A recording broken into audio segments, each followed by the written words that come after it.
Castleford with successive wins against Bradford behind them. The Bulls lie third, but it's a measure of Super League that Castleford are 10th, but only 4 points separate the sides, who both have eyes on the 5. What a win for Castleford in February. The Bulls beaten in the Cup for the first time in 2 years outside Wembley. It gave the Tigers' year a lift. And they've kept it going at Weldon Road. Shocking weather, but a Good Friday win against Sheffield, the team that knocked the Tigers out of the Cup. They can't win away, but it's 2 wins from 2 at home. Newly promoted Hull, their latest victims, 2 weeks ago. Martin Hall, a man to solve a crisis. With 2 regulars out injured, Castleford turned to the Wigan hooker, who now hopes to regain his Welsh jersey. Bradford began the defence of their title in style. Super League's newcomers Huddersfield were blown away on the opening night. And the Bulls continued their away day smiles as they beat Wembley-bound Sheffield just before the final. While they've struggled at home, 2 defeats in 3, they're unbeaten away. Hull toppled, but narrowly, to make it 3 wins on their travels already. And Robbie Paul looks like he's coming back to form. 2 touchdowns against Halifax last week, his first Super League tries of the year. Tavita Vaikona's made a huge impact on Super League, tries in 4 of his first 6 matches. The First Division Player of the Year's bedding in. But both teams enter the fray smarting from defeats last week. Castleford humbled at Warrington, where they made too many basic errors, while Halifax rocked the Super League and the champions with this victory at Odsal. So it's a big night for the coaches, Raper and Elliott. They know defeat could cost them places in the 5 come the end of the year.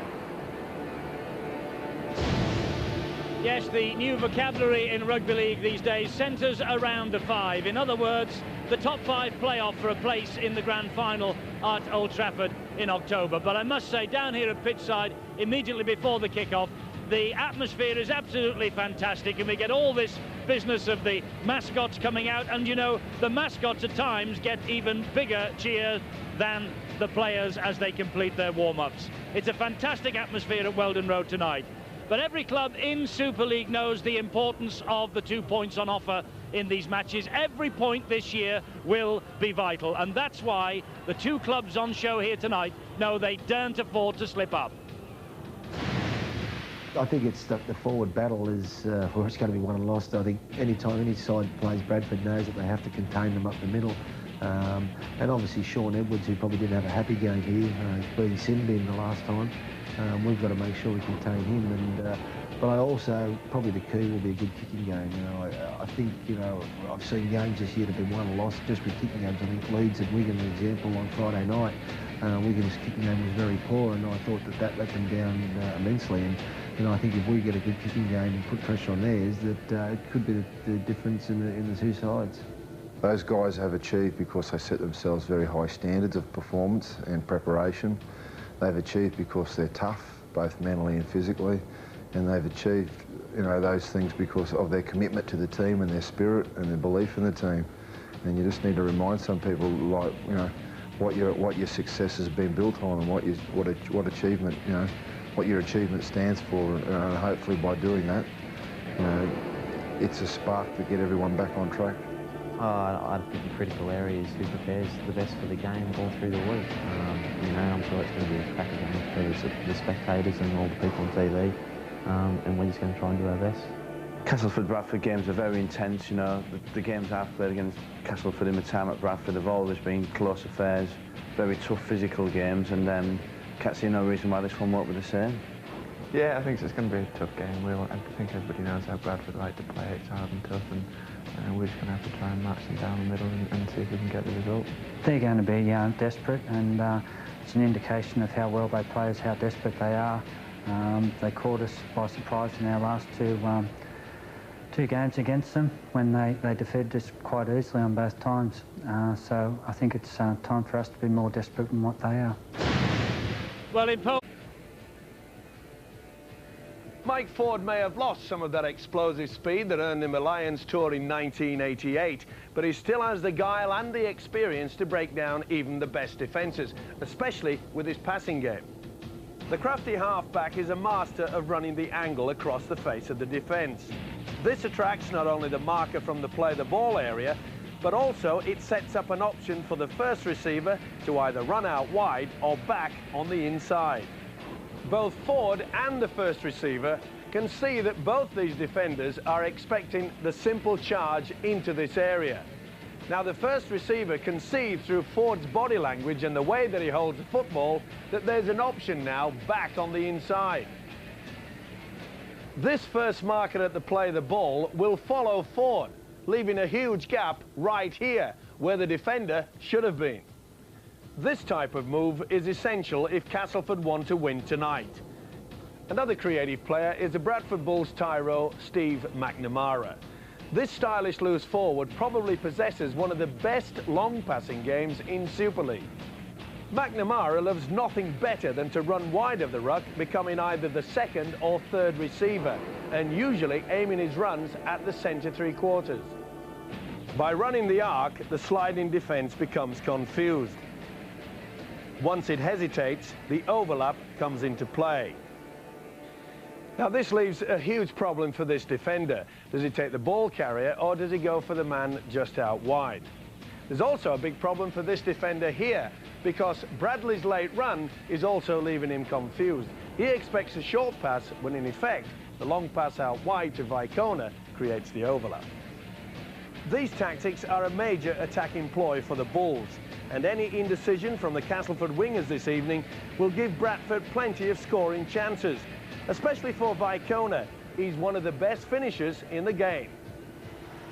One man who will be working overtime to tackle Vicona out of the game is Castleford's loose forward, Adrian Vowles. This inspirational Australian is one of the game's best cover defenders. His never-say-die efforts often lifts the Tigers to the highest level, and it says a lot for his attitude by the fact this will be his 40th consecutive game for the club. If Vowles hits top form, Castleford usually do too. Danny Peacock is often the unsung hero of the Bradford side, a player who goes about his business in a no-frills fashion. The big bustling centre has a remarkable strike rate of scoring 20 tries in just 39 games. His direct style of running should create plenty of problems for Castleford's defence tonight. So the Tigers go hunting the Bulls at night here at Weldon Road. Elsewhere, the fixtures this weekend. Tomorrow, those matches to come. This one, though, the biggest in round 7. Two skippers have emerged. Adrian Vowles and Graham Bradley with referee John Connolly. A word with Bill now. Adrian, you won the toss. It's a good start, but I should imagine the Tigers have got a point to prove tonight, haven't they? Yeah, it'll be hard. I mean, Bradford always a hard team, and they've come up a loss just like us. But, you know, we're not here for a tea party. OK, wish you the best of luck. Graham, we have a word. The same applies to the Bulls, really. After the loss last weekend, I should imagine there's no shortage of motivation for this one. No, we'll try and make sure we don't lose 2 games in a row, and we'll be trying to do that tonight. What sort of game are you anticipating? Oh, I don't think there'll be anything in it. Cass's game style is play it very tight and make no mistakes, and hopefully we won't give them too much ball. Thanks a lot, brother. No worries, Bill. The fair and the parachutists of the Prince of Wales' own regiment of Yorkshire, their parachute display team dropping in just before the kick-off as well. Drawing great applause from the crowd here at Weldon Road, awaiting this match between the Tigers, who line up with Flowers at fullback, Gay, Critchley, Mather, Wells, Maloney and Davis. He returns. Michael Smith, Martin Hall and Nathan Sykes the front row, Harland and Talek, and Vowles is the captain at loose forward. And on the bench, Mike Ford, Richard McKell, Danny Ellison and Paul Smith, a youngster from the academy, and coach is Stuart Raper. Now the champions from Odsal, the Bradford Bulls. Spruce at fullback, Vicona, Bradley's the captain in the centres, Peacock and Ikoku, Robbie Paul and Sean Edwards. And the forwards, Rihanna, Lowes and Doniger, Forshaw and Dwyer, McNamara loose forward. And then on the bench, Jonathan Scales, Nathan Graham, Sonny Nichol and Brian McDermott. That looks pretty strong to me, and I'm sure it does to coach Matthew Elliott in this one. Castleford Tigers, more than 10,000 were here in February to see the Tigers win 26-21 in the Challenge Cup. They've won both their games at home so far in Super League against Sheffield and Hull, but they've lost all 4 away so far. They really are the Jekyll and Hyde team of the Super League just now. They like nothing better, though, to beat the big boys down here at Weldon Road, and they don't come much bigger than the Bradford Bulls, the champions. but they are not used really to losing games. 2 lost at Odsal already. They're running out of numbers really. Warren Jowett has joined Paul Anderson as a casualty, and he will miss the rest of the year. So the search is on for replacements and reinforcements to come in to the Bradford Bulls camp.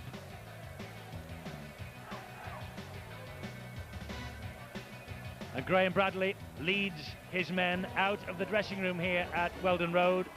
A short walk to the tunnel, and memories are made of this. What a servant Keith Mumby was in 2 spells at Bradford. They were even running in the tries way back in 1908. It was 14 goals in a match for Joe Phillips in 52, 36 points for John Woods 13 years ago. A never to be forgotten night against Paris last year when they were crowned as champions, and that attendance record set on the first weekend of Super League 3. Out come the Bradford Bulls. The crowd probably split 50-50. Bradford's army of supporters have motored into Weldon Road. They hope to see the champions get back on track. These are the men who are doing their level best to stop them. Captain for the night is Adrian Vowles. And their former coach, John Joyner, is still the Tigers' most capped international. St John Ellis grabbed 40 tries here 4 years ago. Sammy Lloyd's 158 goals, but Bob Beardmore was the man who set the record for points in the season in the 80s. They were just 6 points away from the magical ton, and it's hard to imagine almost 25,500 here, but crowd restrictions were unheard of pre-war. And out they come. They look as though they're up for this, the Castleford Tigers, and memories of that victory in February in the Challenge Cup, I'm sure very fresh in the minds on the terraces and certainly out there on the field. And Adrian Vowles, 2 tries against the Bulls at Odsal last year. This is his 40th consecutive appearance tonight. Substitute for Queensland in 1994 in the State of Origin. That's the scene at Weldon Road. Talking of the State of Origin, it was a fantastic match in Sydney earlier today. We'll have exclusive and extensive highlights for you of New South Wales against Queensland in the World of Super League next Wednesday. But right now, we're looking forward to this battle between the Tigers and the Bulls, refereed by John Connolly, our match official this evening. Steve-O, great atmosphere, another big match. No doubt about that, and there'll be a lot of tension here, especially in the opening minutes. Both sides know they have to get those 2 points. Neither can afford to lose. They know that they're slipping away out of that 5 if they lose tonight. Martin Hall with the pass at dummy half. That's the tall figure of Michael Smith, formerly a Canterbury Bulldog, now very much a Tiger here in the Super League. Doniger leading the way on the tackling there. And it was Gail Tallock who felt that. That is Adrian Vowles. Matthew Elliott, the Bradford coach, watching from over on the far side. Here now comes Lee Harland. That's the last tackle. Bradford have restricted Castleford to their own half of the field. The kick will come in from Davis. It was charged down, and it's play on with Harland. And what's more, 6 to go for Castleford. Good play, good bounce of the ball for them. Davis attacking deep. Good play also by the referee, John Connolly. He saw that a Bradford hand touched that. It was definitely charged down. More pressure now for the Bulls. The tall figure of Barry John Mather, but 3 players attracted to him. Robbie Paul, Bernard Dwyer getting in there first with Bradley. And this now is Nathan Sykes. Nathan Sykes taking Castleford to within 10 metres of the line. Davis to Vowles. He looks wide. Long pass out wide. What a ball that was to Gay. But I think it went forward. The referee's whistle blows. I think it was ruled as a forward pass. Referee puts the scrum down. Well, I think that the winger, Richard Gay, would have been quite happy to have let the referee decide a bit earlier than this, because Abi Okoku, there's a charge down. Good work by Jeremy Doniger that turned it down, and then Harland took it a long way on the way. But Richard Gay really did get a huge hit there from the wing at Okoku. Edwards was the dummy half. He flicks the ball inside, and that's Bernard Dwyer. Dwyer plays the ball quickly. Lowe's then spins the pass out wide, and McNamara is greeted by 3 Castleford Tigers. Stuart Raper watching on from high in the stand here. Now Doniger again. Both coaches eager to make sure that both sides go through the game plan. The kick over the top was by Edwards. Edwards is after it. Well picked up now by Flowers, the Castleford fullback, who was the hero of the hour in the Challenge Cup tie between these two when he scored the match winner. And he's a local boy as well. They took great delight from telling us that in the boardroom after the match, that Flowers was the local boy who'd won the cup tie. Will he win the Super League battle here tonight? Good tactics there by the halfback, Sean Edwards. Could see that Flowers was fairly way up there, near to the one line of defence. And that's the type of tactics that can unnerve any team. Swinging arm there, McNamara it was, they don't like it.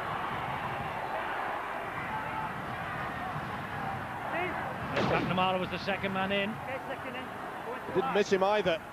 He really got a good hit in there. Well, we've seen that creeping back into our game this season. And it's good to see that the referees are going to clamp down on this very quickly. Let's hope the message gets through. Frenchman Gail Talek felt that. So Castleford with the penalty, and now they run with Critchley to the halfway line. Good tackle on him by McNamara that time, perfectly legal. This now is Barry John Mather. Off to Sale at the end of the season. Only one season then at Castleford. Good work there by the first and second markers. They got it right there, no chance to get through. Oh, pretty poor pass out wide, but he took it well. John Wells, only 19 years of age, out on the wing. Wigan, after a quarter of an hour ahead, 4-0 at Central Park against Huddersfield. What an explosive start by the second rower, Lee Harlan. Great run from him. This is Maloney, tackled by Mike Forshaw, and coming in over the top was Lowe's. Plays the ball to Hall. Hall then to Critchley. Critchley dabbed it into the corner, but too deep. It runs touching goal. It will be brought back to the 20-metre line for a Bradford restart. Good vision there by the centre, Jason Critchley, but a little bit too strong in the end. Well, what a fine start for the Tigers.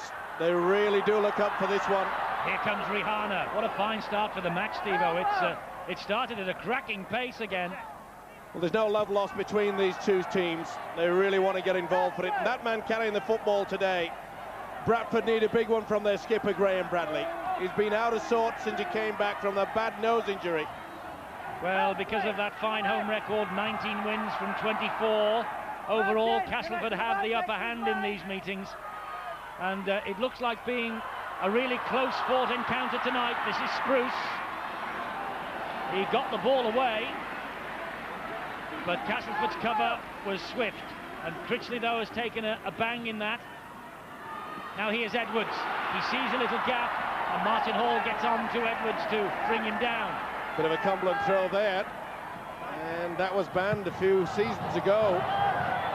High hanging kick from Bradley, brilliantly caught on the run by Wells. Talk about confidence. Youngster took it very well indeed. Eyes on the football at all time. Well, they took a bad pass just a few seconds ago. Took a huge kick there. And there he is now. Obviously Bradford think that he may be a weak link in this Castleford outfit, but he's shown already that he's equal to the task. Well, he's played 4 of the last 5 on the wing, but he's still seeking his first try. Missed all of last year, did John Wells.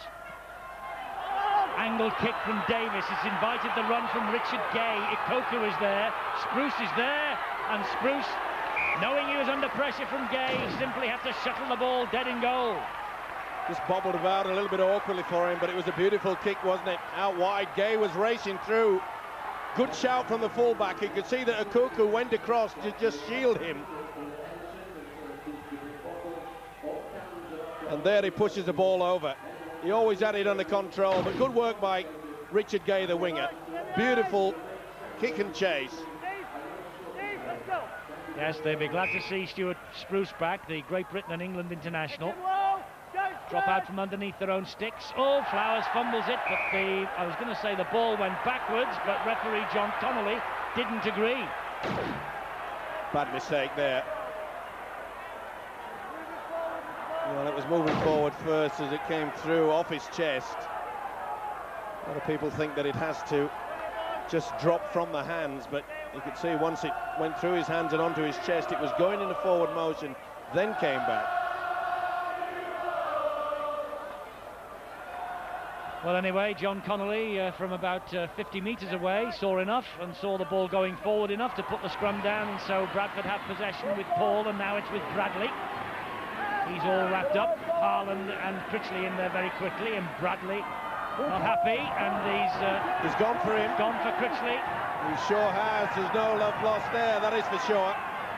And again, we see Graham Bradley, the skipper, losing his cool. We mentioned in the World of Super League last Wednesday that perhaps it might be a good idea to take the responsibility of the skipper away from him.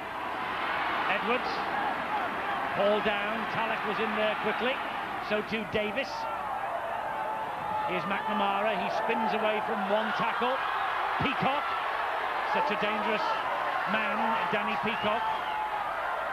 McNamara looking for the ball out wide instead, kicks through, ball bounces back, Edwards picks up, and Edwards scores. Sean Edwards gets the first try, the Predator supreme. Mistake seized on, the ball not collected cleanly, and Edwards, he gave the call, he said that's mine, and the 4 points are his, and Bradford Bulls. Double boo-boo by Jason Flowers. Flowers knock on, got them into this position. The kick there from McNamara, and you can see the fullback loses it yet again. And the man that poaches everything in sight, Sean Edwards. It was a beautiful kick through by the loose forward. And Flowers made a real meal of that one. It was popping up for Spruce. Edwards says it's mine. He enjoys doing that. So Sean Edwards with the first try, the 1990 Man of Steel, 3 times the Young Player of the Year, and from bang in front of the posts, McNamara makes absolutely sure of another 2 points for the champions. Castleford 0, Bradford 6. You can see Flowers, the fullback, circled. He was running in the right position. He had it well and truly covered. And as soon as when the kick came through, he made a real fumble. What a big mistake. This is the first one that got him in that position. So a double boo-boo there by the Castleford fullback allows the Bulls to take control of this match. Referee wants another ball that is lying on the pitch taken away, so Brad Davis obliges. Now he authorises the restart. McNamara kicks off, and back it comes via the Frenchman Talek. So often it's simple mistakes like that that really do put a pressure on your own side, especially for the side that's struggling to get back into the swing of things, and that's what's happened to the Tigers this year. Flowers was lucky there, he almost lost that ball in the ferocity of that challenge. Well, 3 defeats in their last 4 matches for Castleford, so victory really is vital tonight, and the sort of form needed that saw Leeds and Bradford off in the Cup in February to keep on course for that place in the 5. And Stuart Raper knows that his side haven't got off to the best of starts. 2 mistakes from his fullback Flowers have allowed Bradford in. Amazing. Flowers, the Cup winner today, making a couple of errors. Well, he gave him praise. He really did put the mock on him in there, Eddie, but the situation where Castleford were controlling this game in the opening 7 or 8 minutes. What a run from Vicona, such a difficult character to put down. Eventually he is grounded. This is Ikoku, who runs straight into Mather, flicks the ball back though. They'll keep the movement going. Forshaw, and Forshaw spins in the tackle and finds Lowe's. He then finds McNamara. You get the feeling confidence is building in the Bradford Bulls side. Lowe's at dummy half. Here's Donegan now, drives it in. Good defence. Much better there from the Castleford defence, moving up quickly. But it's amazing how it can just rock you when you know that one of your star players comes out. That's a forward, surely. And that one certainly is. Well, if they missed the first one, they definitely got the second one. Good positioning by the referee, John Connolly. And I think you'll find that Bernard Dwyer's offload was forward anyway. But again, we see the wonderful positioning by Sean Edwards. When the ball goes out wide, Edwards always starts trotting down the middle. He pops up everywhere. Now, Richard Gay, operating these days as a winger. A couple of tries against his former club Hull in the last home game. Got to be a penalty, second attempt. The flop, penalised by John Connolly. Well, all that pressure off now. Tahir Ryan had made a real meal of this, pushed him down as he was trying to get the ball away there. Richard Gay looked at the referee, John Connolly, quite happy to give that. So Castleford are back in possession. And the sun shining from a slate grey sky. I don't know where it's coming from, but it's there. Summer has arrived in Super League. Crowds are flocking in.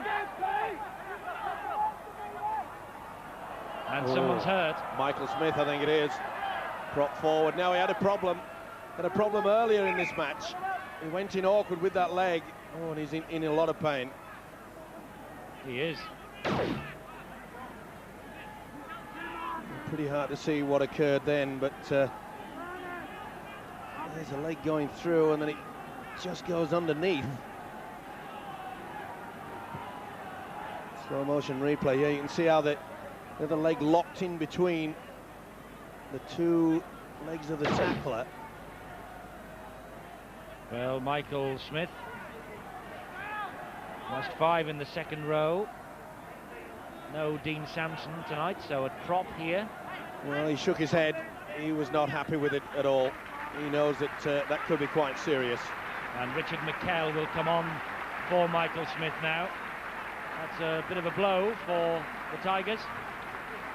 But McKell got his first try in British football against Hull here 2 weeks ago.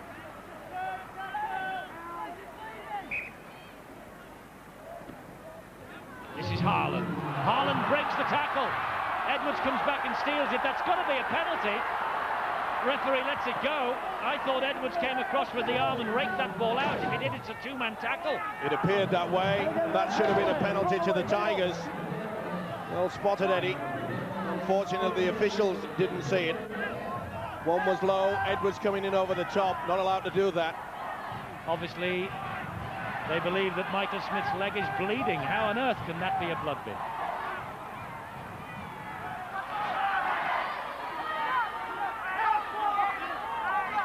Well, unless someone hit him on the way off, on the nose, it's the only thing I can think of. I'm sure the trainer wouldn't have got to him. Lowe's dummy half to Edwards. He looked across and he floats the kick. It's a tester for Wells. Well, there was no one near him. Wells was up to the task. Again, we see the winger in a good position. Bradford quite happy to persevere with that tactic. Now Flowers trying to make amends for the two blunders. Ikoku with a fine tackle. Superb run there by the fullback. They needed it as well. Talek has been involved in everything so far.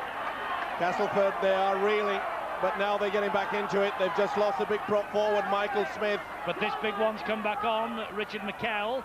Hall to Davis. Davis then wide to Maloney, and Maloney goes for a gap that's quickly closed. Bowles was the dummy half. He gives it to Nathan Sykes, and Sykes takes Edwards with him to the 20-metre line. Good cheap meters gain there on the blind side. Here comes the big kick. They're looking for the tall figure of Barry John Mather out wide. Ikoku drops it. That's a knock on. Anything you can do, Mr. Flowers, Ikoku can do just as well. That's the reason why the high bomb went into the corner. Well, he's as tall as Barry John Mather. He got to the ball first. To be fair, he does have a little bit of a trouble when the big ball comes swooping down on him. This is Maloney. Now Vowles. Maloney takes over again. Well, it's a double run around there, but Maloney was looking for the late runner. It was well watched by Robbie Paul as well. Here's McKell. Hall at dummy half. Nathan Sykes trying to barge his way through to the line. Attacking the posts on which all the Bradford supporters are massed behind on the terraces. Good defence from their team at the moment. Here's Davis. Mather wants it out wide again. He called for this. Ikoku taking no chances this time. Did the right thing, did the big winger. Had problems with the high ball before, knocked on, make sure that it went back. Either way, Castleford will receive this ball from the kick out. The technique would have diffused the bomb, they would have had possession, but he did the right thing.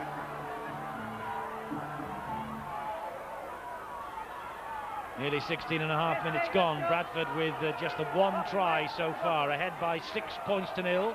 Scored by Edwards, goal by McNamara. Wigan 16-0 up against Huddersfield after half an hour of the first half. I think we can safely say that Wigan are going to win that one, or is it a traditional Huddersfield slow start?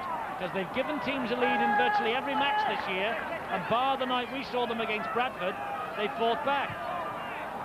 Big ask though against a side like Wigan, who are eager to get back up there and push leads off the top. Good run though. Great run from McKell. Here's Davis. And Davis delays the pass, escapes one, can't get away from Bradley, releases the ball though to Vowles. He drags Wells back on the inside. Super defence from Donegal. Vowles again at dummy half. Davis once more. This now is, I was going to say it's McKell, but Bradford have got it back in the figure of Mike Forshaw. Beautiful work there by the halfback Brad Davis, brought McKell through, and I think McKell was already kicking the conversion. Castleford offside, penalty to the Bradford Bulls. What a huge mistake there. The chance went begging. Offside, you can see 3 to select from. Played the advantage, but none was forthcoming there. But what a chance have they blown, the Tigers. Well, we saw Michael Smith going off the field and into the blood bin. Let's get details of that from Bill Arthur. Yes, Eddie, a bit of a mystery as to why that was a blood bin, and it was queried by the Bradford Bulls benchman. In fact, Michael Smith picked up a nasty gash in that incident. He hurt his knee as well, but his knee is bleeding. That's why it is classified as a blood bin. Fair enough. Rules are rules. Forshaw tackled by his opposite number, Nathan Sykes. Now, Dwyer. They missed him last week. Oh, he flicked the ball out brilliantly to Lowe's, who continued the movement to Paul. Back then to the skipper, Bradley. And Bradley is all wrapped up by 3. See how Bradley always attracts more than just 2. Oh, he kicked out there, did Bradley. I think he caught Sykes well and truly in the face. No action taken. This is Lowe's. Bradley keeps control, gives it to Donegal. Donegal then to McNamara, who just pushed Maloney off. Oh, that's poor, because this now is Edwards. And it's a good job that Flowers was there on that occasion. Lowe's again will scamper forward. He'll bring Dwyer on. This now is Robbie Paul, and Robbie Paul gets the try. And that's an important try for Robbie Paul. It's 50th for the Bradford Bulls, and it stretches the lead to 10 points. Robbie Paul, Super League Player of the Year in 1996, over the past 7 days has come right back to his best. That's his 3rd try in 2 matches. Castleford defence was all at sea here. You could see that the 1st and 2nd marker was very poor. They hung around, but what a great effort there by Robbie Paul. The standoff would not give in. Dwyer did well, spins away, reaches over. And again, you can put it down to Castleford's poor defence, but they had the opportunity at the other end. They failed to take it, but this man didn't. 50 tries for the Bulls, 2 tries last Sunday against Halifax. They were his first of 98. 2 tries in last year's victory here also. McNamara adds the extras. Bradford are ahead by 12 points to 0 here at Weldon Road. Trouble for the Tigers. Well, you can see the big space that they're leaving there, and both the 1st and 2nd markers are going the wrong way. You cannot allow space like that. The hooker Lowe's back on the inside to Dwyer, and Paul did the rest. But it should have been a try, perhaps, the other end just a few seconds before. It appeared that McKell was on his way to the line. Took his eyes off the football. What a huge mistake. But Steve-O, sloppy defence from Castleford allowed Bradford to pierce them, and pierce them they did with the try from Paul. Well, it's amazing how when you miss the opportunity to post points on the board when you need them desperately, their heads go down slightly, and you could see that the defence was not sharp. It's been a problem, and Stuart Raper, their coach, knows it too, but he thought they'd be back up for this one. Sonny Nicol on, and Lee Harland in back play is receiving treatment from the Castleford physio. This is Nathan Sykes now. Good drive from him. Harland continues to receive repairs. This is the last tackle for Castleford. Davis will kick, and that's going to be too deep. Well, it's not going according to the script so far for Castleford. Be disappointed with that. Brad Davis, as Eddie mentioned, far too strong. See the sun out now, the lengthening shadows, and there's a sad picture of Lee Harland leaving the field. Well, what a great start the second rower had, Harland. Two real great bursts down the middle. That's a big hit from the loose forward, Vowles. Well, Ikoku felt that. He's groggy. Lowe's the dummy half. Peacock on the burst. Good job that McKell got to him. This is Doniger. At the moment, the pressure from Bradford is incessant, but that ball was surely not forward. They say it was back to 6, one-on-one. And I'm in view, I thought that went forward. Great tackle by Gail Tallick. Well, it hit Bradley's arm, surely. Well, I thought so too, but we're not as close as John Connolly is. This is Sonny Nicol, meanwhile. Bradford will certainly not hold a board meeting. They will try and post another try here with Dwyer. Dwyer fooled everybody then, but he, thankfully for Castleford's point of view, didn't fool Martin Hall. Here's Edwards, and there's a chance here for Spruce. The scrambling defence comes along and just stops him, holds him up on his back. McNamara, try, out wide, Vicona. Vicona's got 4 more.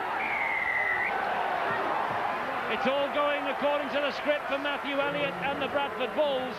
Castleford are losing players and having to make changes. Bradford rolling forward and scoring the tries. They're getting over the advantage line with so much ease. It did not surprise me. Just a little neat pass there, and you could see that John Wells was caught out of position. Just a little bit through. Critchley had to go for the man, and Vicona slides into the corner.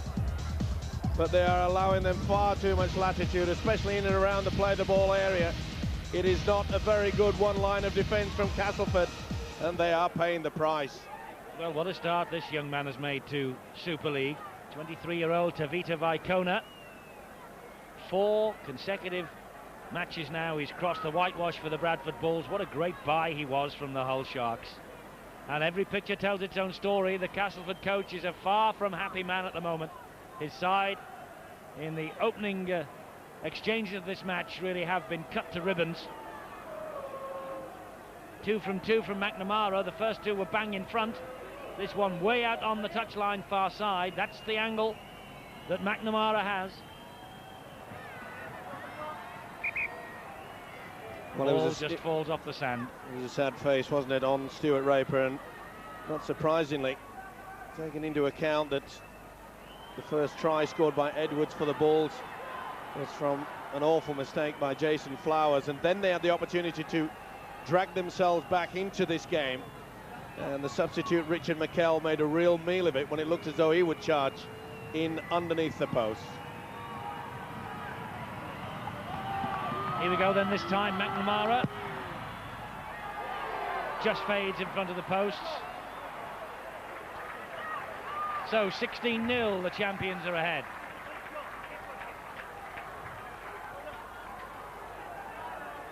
Quite a big cushion. You'll see Vicona just sneaking through there.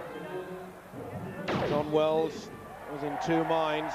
His centre partner Jason Critchley had gone in for the man who passed the football, and that was the loose forward Steve McNamara. But what a start to a season since he came to Bradford. Vicona, we said before the game started, Eddie, that Vicona is one of the best finishers in the game, and he's proved it. So Castleford will start again. Lost Bradford. it. Knock on. He did Gail Tallick protesting that the ball was stolen from him, but the referee will have none of it and gives the knock on against him. I think it was just a straight impact. Can't see there because number 14 Mike Forshaw was just in the way from that camera angle. But it did appear to me that the Frenchman just lost it. More doom and gloom. Yes, more pressure. Edwards to Robbie Paul. Maloney got to him. Good job too, with a bit of help from Bowles. Edwards eager, gets the pass away to Bradley. They move up quickly to cut him down. Paul Smith was in there very quickly, the youngster. Now Forshaw. Forshaw driving to the line. Hall eventually bringing him down. Lowe's is the dummy half. Back it goes to Edwards. Here's McNamara. McNamara up the middle. Lovely ball to Doniger. He's too big, too strong, but he's dropped it.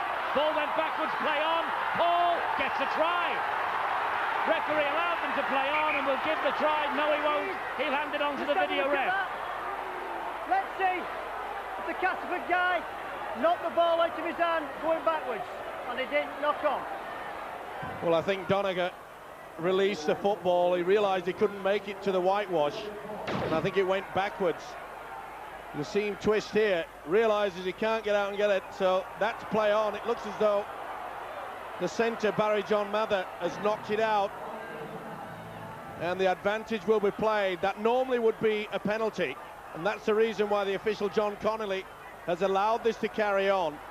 Castleford all stopped. The crowd expected that it was a knock-on, but you can see from the replay, the big, tall centre, Barry John Mather, made contact, and the prop forward, Jeremy Doniger, has the ball knocked away. Paul, eager as ever. Well, that's another gift try. Here's the decision, and gift it is. Second try for Robbie Paul. 2 last week, 2 this week. Robbie Paul back with a bang.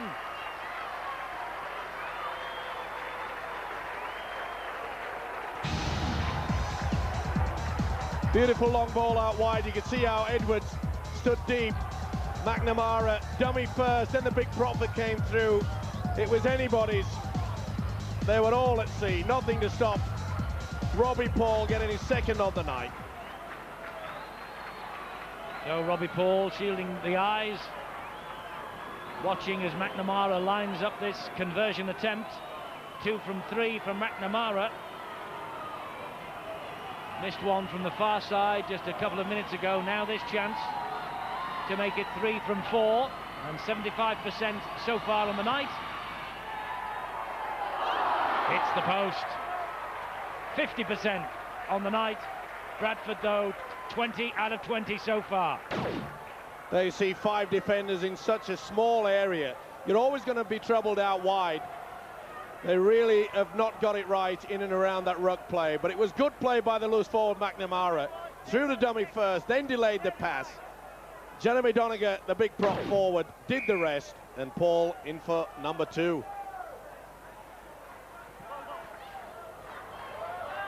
Robbie Paul enjoys playing at Weldon Road. He got 2 tries here last year as well.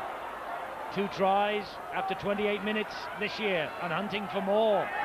And Castleford need half-time to come quicker than the 11 3/4 minutes that they've got left. They need to rearrange and sort themselves out under Stuart Raper's direction. They've gone off the rails. Promising opening. Great tackle from Peacock on Mather. Bradford playing with a lot of confidence, as are Wigan by the looks of things, ahead 22-0 at half-time against the Giants. Problems for Gary Schofield at Huddersfield. Problems for Stuart Raper at Castleford. Stuart Spruce runs the ball back. Good tackle in the end from Davis. Well, it's an amazing scoreline. Look at that, 20 points to 0 Bradford's way. And really, Bradford haven't exerted themselves much more than what would be expected to just slowing the game down. Vicona is so difficult to put to ground. Incredible strength. Look at the possession. Castleford have had 56% of the football. Bradford 44, but how have they made use of it? Here's Nicol. Well, every time they get into the Castleford quarter, it appears that they come up with points. That's how easy it's been. Well, they're there again now with Edwards. And Edwards slides the kick through.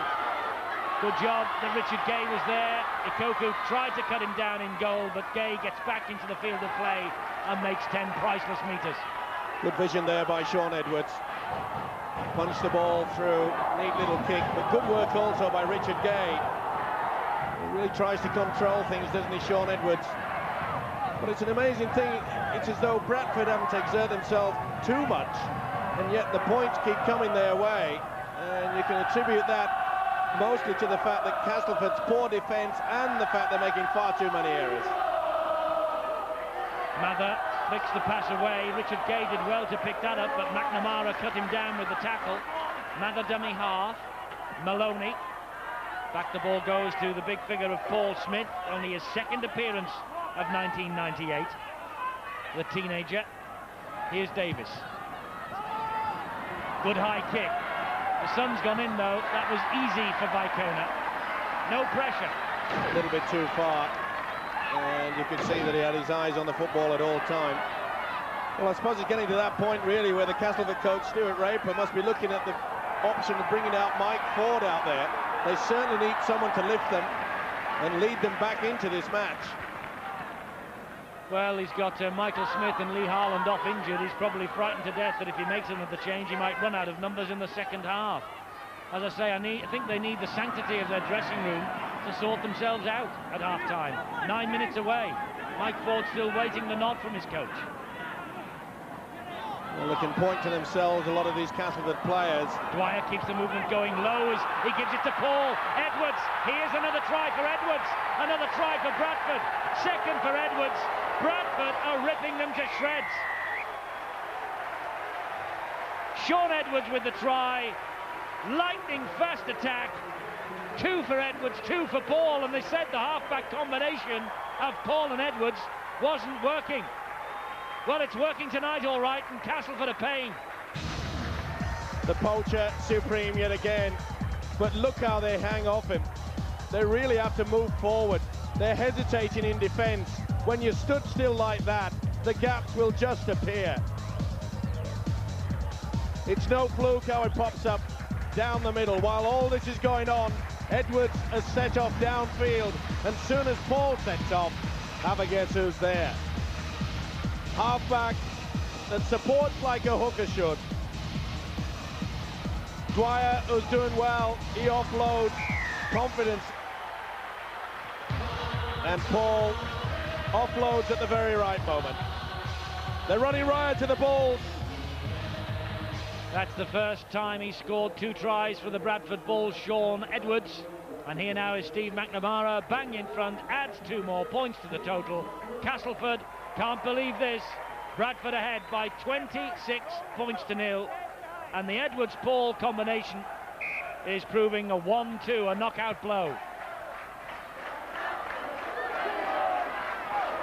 Well, it'll be difficult to get back into this match.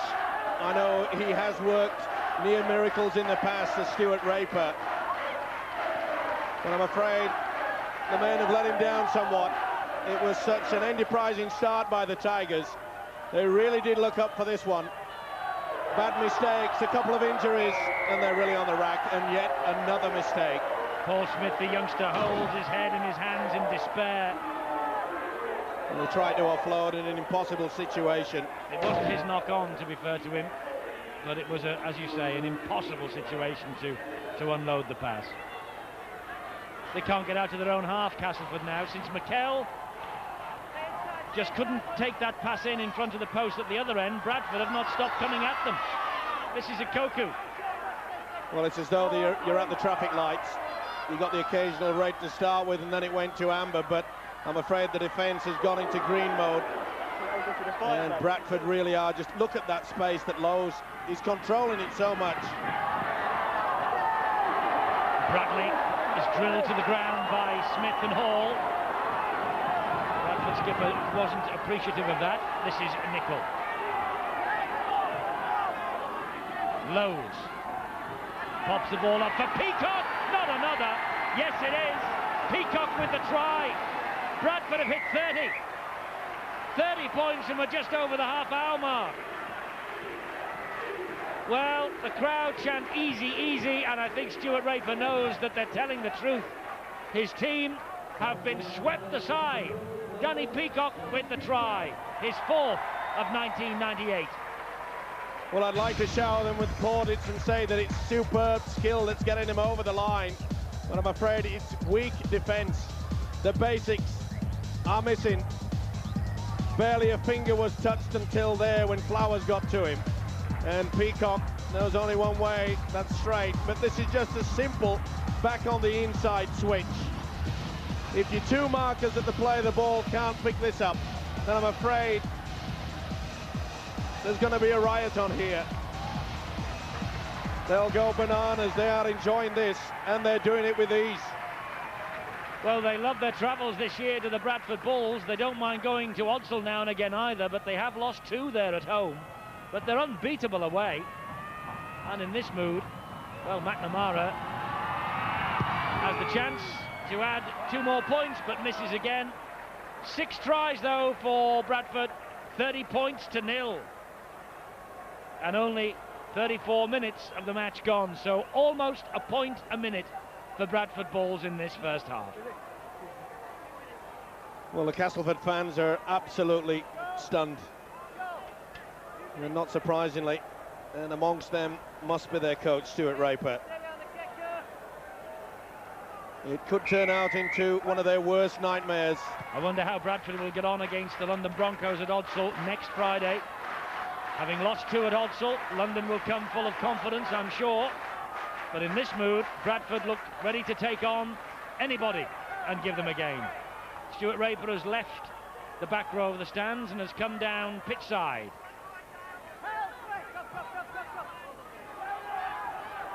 Richard Gay. What would Castleford give for a try just before the half-time siren? Just to give them a little bit of confidence for the 40 minutes to come. Nathan Sykes, that's a better run. Well, it's not beyond them, Castleford, but it is a very big mountain to climb, isn't it, when you look at this?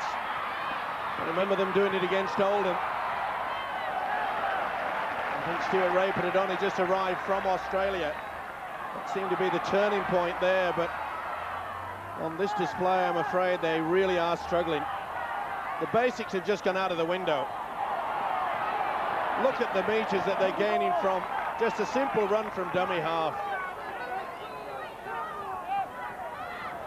Vicona, 20 missed tackles, probably tells its own story for the Tigers.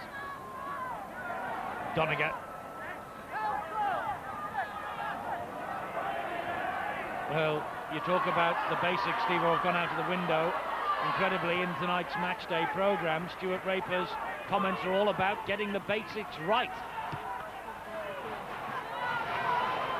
Good kick downfield, just to turn Castleford round. McNamara knows that will eat the clock up even more. Quick thinking there, gave himself plenty of room on the blind side. He's having a fine match, Steve McNamara. Once he starts controlling the game, probably one of the finest long passing games in Super League. Constructive player. And total kicks in general play this year, 22 for McNamara throughout the entire course of Super League, and 4 on average in a match.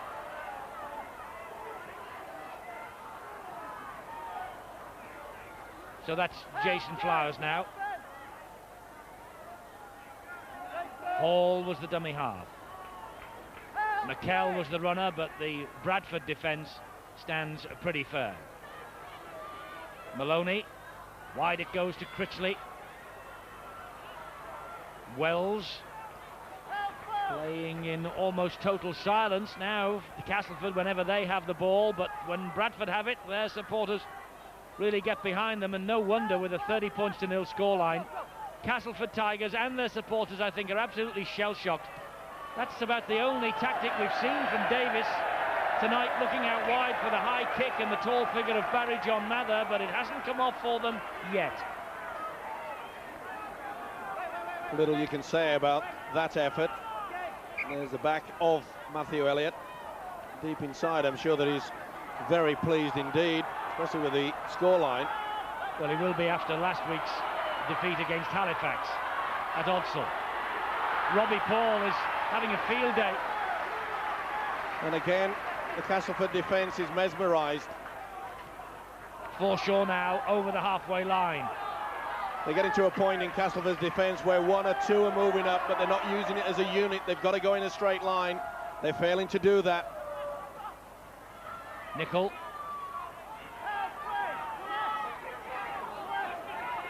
Lowe's, dummy half. Edwards, chip over the top, 2 runners.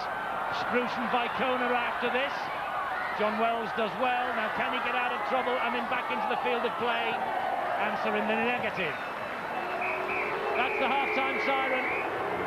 And John Wells, I think that picture sums up what Castleford must feel. They're on their knees here against the Bradford Bulls. 6 tries in that first half. They had to wait for the 8th minute when Edwards got his first. Vicona chipped in with 1.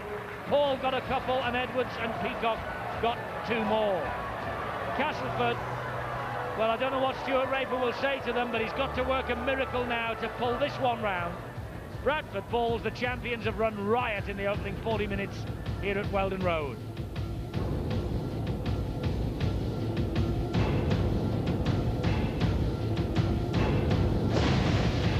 Castleford Tigers against the Bradford Bulls in the Super League. Look at this half-time score. The champions running riot, 30 points to 0. Been good to watch. 6 tries.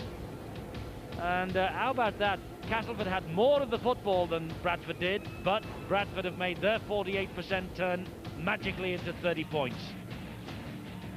Maybe this page will tell us why. Well, they've made far fewer handling errors, and Castleford have missed 23 tackles. What will Stuart Raper have said to his men at half-time? Matthew Elliott will have said, fair enough, same again. Castleford restart, attacking in this second half from right to left. Bradford, Matthew Elliott will simply have said, go out and give us 30 more second half. But Steve-O, if you were Stuart Raper, what would you have said to Castleford? Well, I'd point to that little thing that hangs around in your rib cage and say that's what we've got to do. A little bit more heart, much more passion. I know they didn't have things go their own way. A couple of injuries when they lost the big prop Michael Smith, and Lee Harland, who was having a fine game in the opening 10 minutes. I've just noticed that Harland actually is back out there in this second half. Well, they need him. He looked to be in a lot of pain. There he is, just making the first marker. But they've got to get this defence sorted out. It's becoming a huge problem for them.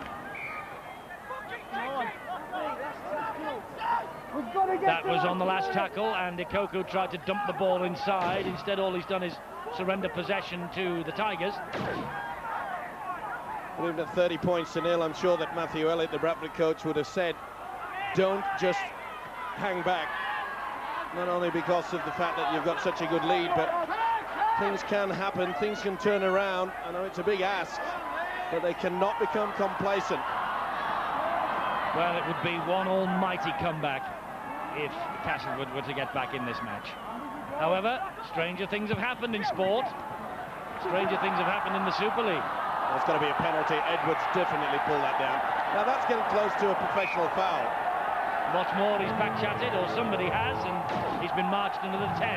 Well, that's just cheeky, right in front of the referee. I mean, he didn't even make any attempt to do any tackle. He should have been sin-binned. That should have been a professional foul, which it was. I don't know, some of these referees, they disappoint me at times. Well, Sean Edwards was sin-binned here in the Challenge Cup tie, you remember, and it was pretty costly on that day for Bradford. But they're playing as though they're on a revenge mission here for that defeat in February.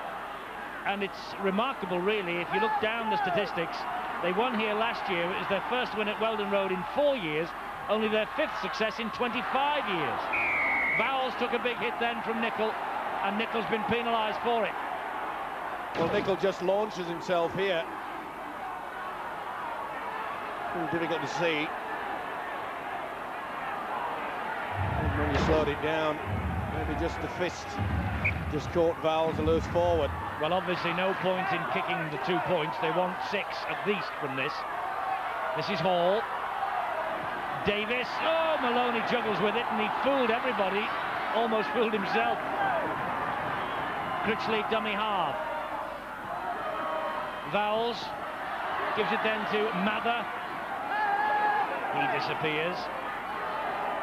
Hall off the ground. Davis. McKell. Castleford crowd willing their team to score a try. This is Hall. Back it goes to Flowers. Well, you saw the hooker Martin Hall go across on the angle, but there was no runners there. That's a sloppy pass, that's a knock-on. Whoops, and Nicol was held back by Maloney. Maloney tackled him without the ball, and Nicol was not too impressed. Basic error yet again. Wasn't the best pass, though, from Martin Hall, the hooker, to be fair. Well, I remember that classic match at Halifax when it looked as though Halifax was going to coast away to an easy win over Bradford. And that was a remarkable comeback by the Bulls that particular day. Yeah, that was last year, wasn't it? So I'm sure that Matthew Elliott and all the Bradford players fully realise that they can have plenty of time to get back into it. That night, just let me remind you, it was 26-6 at half-time, but Bradford won it 26-30 in the end. That's a forward pass, though. Edwards thinks he's got the hat-trick. Can't believe that he's got to come back. The referee was spot on then. Neither can I. It looked okay. There's Forshaw. And he turns in the tackle. Well, maybe not. Peacock came perhaps a little bit early. Yeah, just forward. Apologies to the official. We're in a good position. Castleford with head and feet at the scrum. Richard Gay. Critchley. Robbie Paul tracked that ball all the way into the arms of Critchley then. Made sure there was no progress forward by the Castleford centre. Gay to Flowers. Would be delighted to get a try and would at least make amends for his error in the first half. Here's Nathan Sykes. 34-0, 10 minutes to go at Central Park. Wigan on their way to 2 more points and back, I think, to the top of the table on points difference. But Leeds with the game in hand, and Leeds at Sheffield tomorrow afternoon at Don Valley. And that's going to be a tough encounter too. This is Vowles. A chip over the top from Vowles. And Barry John Mather took a tumble in back play, but Spruce has picked it up. Well, even the kick and chase now from Castleford is left wanting. Good positioning by Stuart Spruce to full back.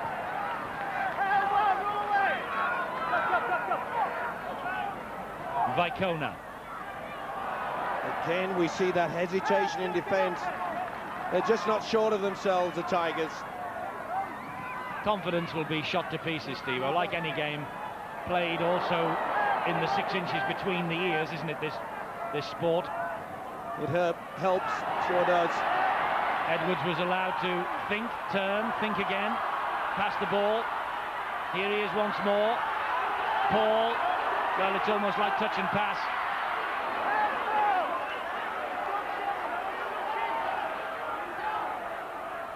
McNamara. You see all the Bradford players are just throwing a dummy. Hesitation in the opposition. They're enjoying this, though. The Bulls, the fans certainly are. High kick from Edwards. Flowers is underneath it. Oh, makes a mess of it. Could have diffused that ball behind the try line, diffused the bomb. Instead of that, it's a drop out from underneath the sticks. He's having a shocker. Under no pressure whatsoever. I'm sure that Richard Gay, the winger, who was about 5 metres away from him, would have said, you're under no pressure, take your time. And as Eddie mentions, it has not been Jason Flowers' day. In fact, ever since you wrapped him, Eddie, in that first half... I know. Finished him off, didn't we? Really didn't I? Well, he really has gone off the boil. Well, his name's Flowers. He's certainly wilted, that's for sure. Yes, I told Matthew Elliott the other night if he had come out with a couple more cliches on his interview on the World of Super League, we would have given him the job.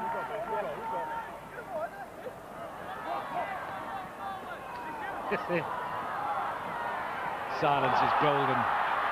McNamara, Paul, they're enjoying it now. Bradley, big gap gone for Bradley. Quickly closed down by Critchley. Edwards dabs it through. That touched a Castleford hand. He went for it. The drop out from underneath the sticks. It is. More pressure. It was Hall, I think, who got a fingertip to it. He really is reveling in this, the half-back Sean Edwards. Beautiful kick through, the hooker Left hand got to it. This is the type of game and the scenario that the experienced Sean Edwards certainly loves. The call was from Spruce. He said, I'll have that. Launches another attack straight at Martin Hall. Martin Hall, the hooker, who is making his 4th appearance for the Tigers on loan for Wigan. He played alongside Stuart Raper, actually, for Oldham in the 80s. That handling error count creeps up. Dwyer spins, gets the ball away. Edwards. Forshaw took it at pace. Vowles was there. Sykes was there. And he's wrestled to the ground. 10 metres short of the line. McNamara on the reverse pass. And he gives it then to Dwyer. And Dwyer gets to within half a metre of the line. McNamara to Edwards. Edwards again stabs it through for Paul. Hat-trick, Robbie Paul. 3 tries for Robbie Paul. Although he's winded. But the referee hands it on to the video ref to just check whether Robbie Paul was on or offside. If he was behind the ball as it was kicked, this is a hat-trick for Paul, and it's a hat-trick for Paul. Even line ball there. As he just got it through. Neat little chip away. Oh, did he drop it? Maybe that's the bigger question to be asked. Did he get controlled downward pressure? And I'd have to say no. It just bobbles at the right moment for him. It was hard to see from that one. But it does appear from this angle that he has not got good control. No, he's not controlled that. He missed it. Offside or not, it'll make no difference. That is not controlled downward pressure for mine.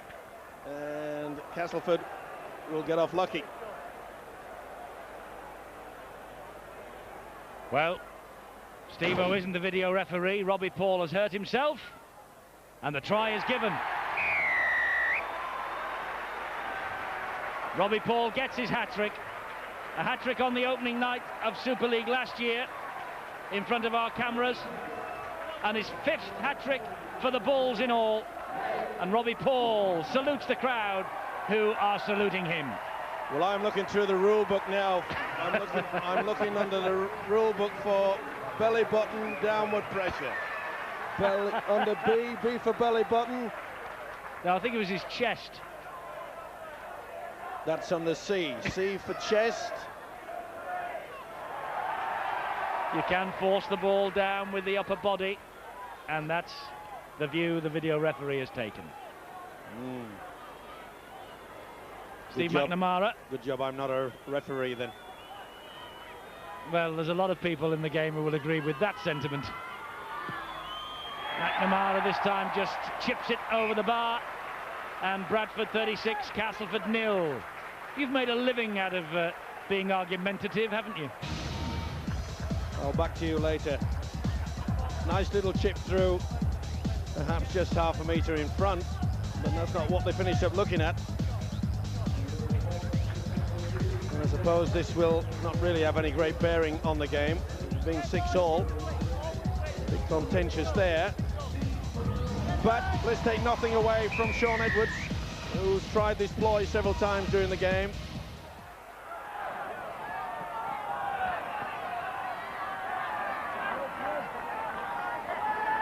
"51 minutes gone, 36 points to 0. As you say, it will not, at the end of the day, affect, I don't think, the outcome of this match.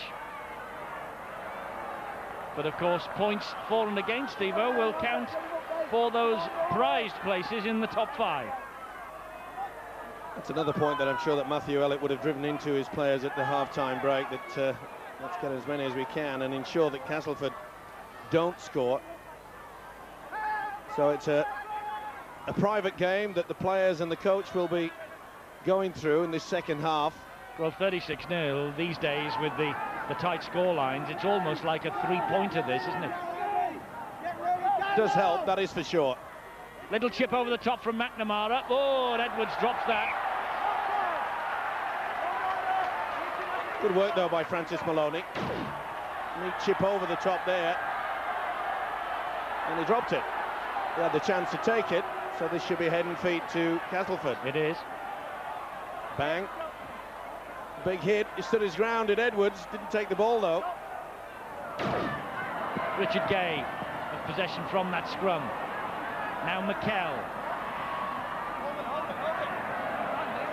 So strong, isn't he, the centre, Danny Peacock. Terrific defence there. Just picked up the big fella. Goes like a rag doll. I think the difference between the two sides, the Bulls, one line of defence has been solid. They've moved up. They've applied the pressure. Mather flicks the ball back inside as he falls to Maloney, he of the red boots.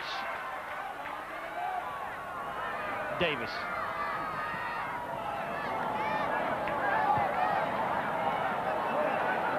Paul Young gets to his feet, plays the ball to Hall. Here now is Maloney again.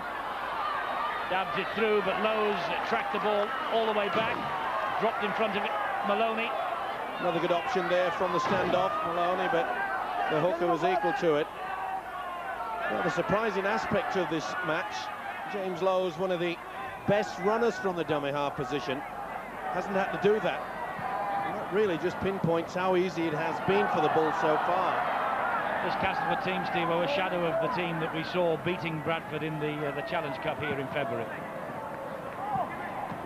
To be fair to the club, they really have gone through the horrors with certain injuries, and picking up those two injuries in the knock on against Mike Forshaw in the first half wouldn't have helped.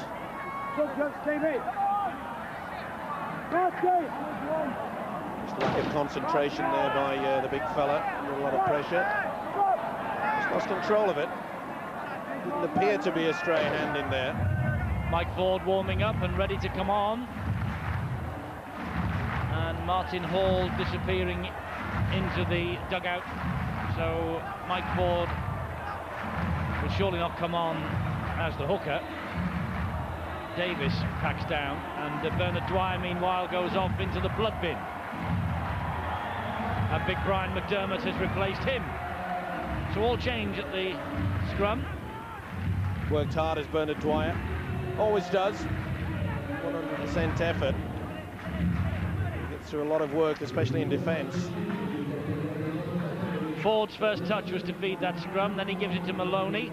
Now Vowles, the runner was Mather, but Bradford watched them all the way. Davis to Vowles. Well, they'll certainly change the tactics a little bit now. Castleford, the old handout there, Mike Ford.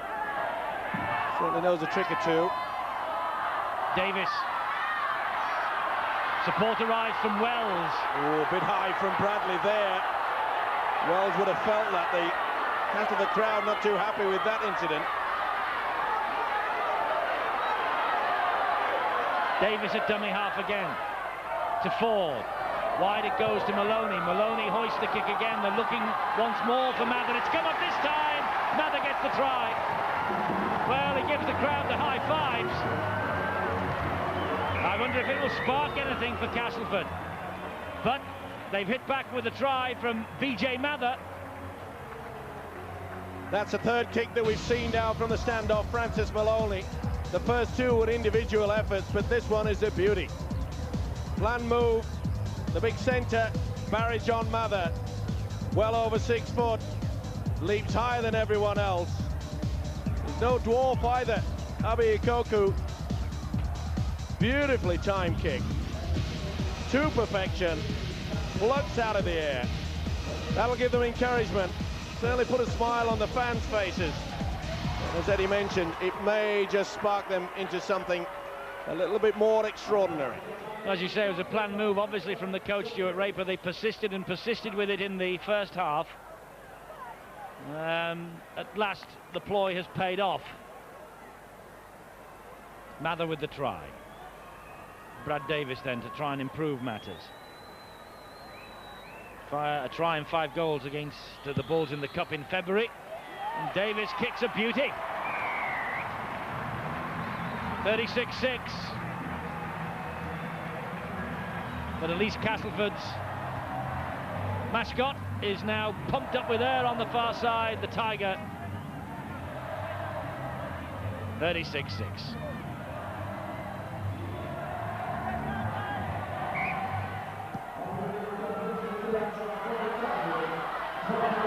Spruce collects the kick-off.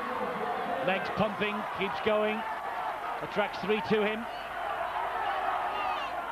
James Lowe's appealing to the referee for a penalty, non-forthcoming. Forshaw spins off the first challenge from Sykes, but Sykes sticks to him like glue. Here's Doniger.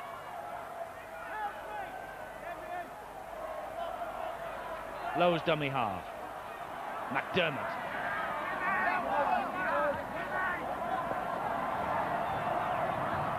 Bradley saw a gap, went for it, stands, gets rid of the ball to Lowe's, forward to Edwards. Well, you didn't need to be Einstein to pick that one up, and Edwards knows. He thought he was off on his way for the hat-trick. But at least the support is there. There's the impact there from Lee Haaland that jolts the ball through. This is a big break, an offload from Bradley. And the hooker did well. And it was just that impact there from Haaland to dislodge the football. Well, that'll lift them, that drive for Castleford, and they certainly needed it.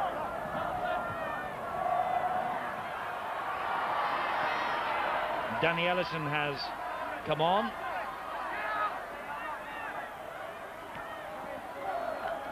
And it's Jason Flowers, the man who he is replaced, by the way. Here's Davis. Maloney, dummy half. Ford. Misses out Sykes, finds Vowles. Vowles out wide, it goes to Gay. Back to Vowles, who kept running in support, but look at the defence from Bradford. Pretty eager, isn't it? Especially out wide. So big under those two centres, Bradley and Peacock. Kick downfield from Mike Ford. Vicona with the inside of his boot. Trapped it. Through 2 tackles. Through 3 tackles. Loses his shorts. Picks them back up again. What a run from Vicona. That's the 0 tackle. Super run by the winger, but you've got to point the finger yet again at poor defence. Oh, they're going too high. Bouncing away from these challenges. Here's Edwards. Forshaw took a shot then from Vowles. Collision. He's not well, Forshaw. And he doesn't know where he is. McDermott does. Now then, what will we see from McNamara or Sean Edwards? It's Lowe's. Now Doniger on the charge. Immense pressure on this Castleford line. Back to 6. Spruce got hold of it, and it is. Referee wipes the tackle count down. Bradford retained possession. Here's McDermott. Lowe's dummy half. Juggling from Spruce. Releases the pass to McDermott. It's a try for McDermott. All that pressure, and eventually it simply had to tell. Brian McDermott gets yet another Bradford try, his second of 98. He got one against St Helens at Odsal when last we were there. That one on the nod of the video ref. No need to hand this decision on. Just keeping the ball alive. Lowe's the back inside pass to the full back, and Spruce did very well there. But you've got to look at the fact that they just hang off yet again. Good support play by the big substitute, Brian McDermott. This was a beautiful run here by Vicona. But again, and I keep mentioning it, I hate to dwell on the fact, but there were some very poor attempts to get to the big winger. And we see James Lowe's controlling things at the dummy half position. Good offload, but where were they?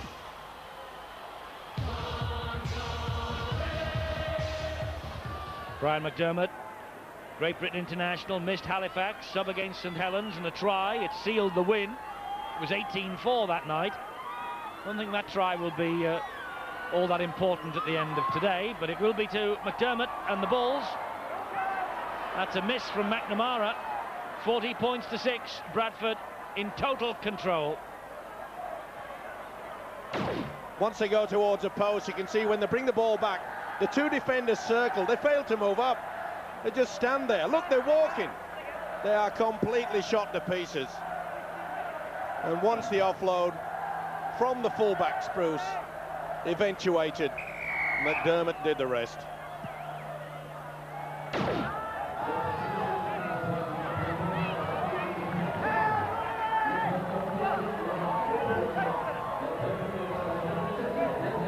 Forshaw withdraws and allows Nathan Graham, number 10 there, just scampering out of your picture to form the defensive line to come on for his 17 minutes of fame.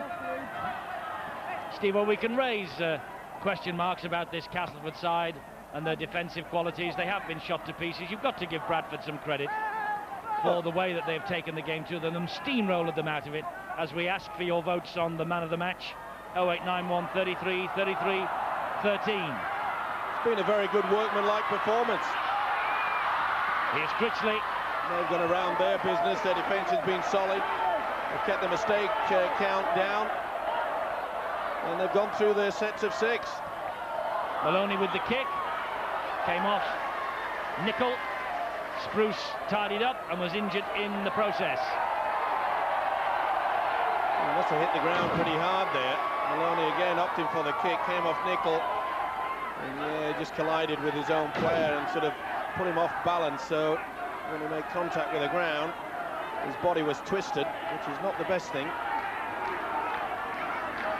Taking a rest. There's a little chip through. Nicol gets to it. And as they collide, you see that it just puts him off balance. So he lands on his side.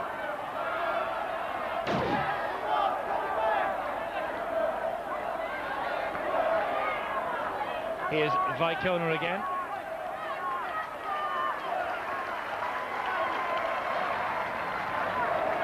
Good strong work yet again. Nothing too fancy from the Bulls tonight, and they didn't really need it. I think they've been a little bit shocked at times with the ease that they've got over the advantage line, and then the support work has been good, though. That has been a good feature. Bradley, they're clutching at thin air, aren't they, almost? Ikoku.